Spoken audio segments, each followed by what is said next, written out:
Нэлээд удаан хугацаа өнгөрсөн байна. Би өөртөө хэнийг ч идэггүй чадна. Би хүссэн зүйлээ авдаг гэж бодсон. Гэтэл нэг охинтой уулзсан. Чи мөнгөний ажил хийж байгаа. Би чамтай хамтарч болох уу? Намайг сонс. Энэ ажлыг хийхэд ямар ч санаа зовох зүйл огтхонч байхгүй. Ямар ч санаа зовох асуудал байхгүй гэж юу?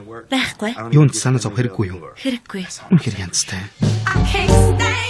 Дарга нарыг яах гэж байна? Дарга нар хамаагүй. Бид хоёр хангалттай их мөнгөтэй болсон шүү дээ. Хүний итгэлийг олж авна гэдэг чинь бүхэл бүтэн шинжлэх ухаан. Бүх зүйл сэтгэл хөдлөл бас харилцаан дээр тогтдог. Чи яагаад энэ бүсгүүд итгээд байгаа юм?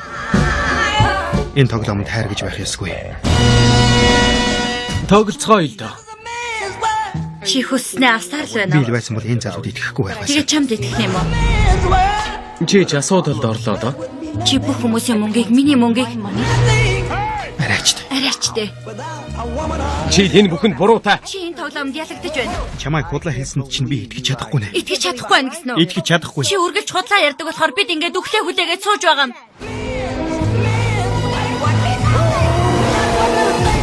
Энэ бол зүгээр л анхаарал шалгасан тоглоом. Үнэхээр эргэлзээтэй байгаа биз? Ийм сайхан залууг бодож байж ажилд авах хэрэгтэй байж тээ.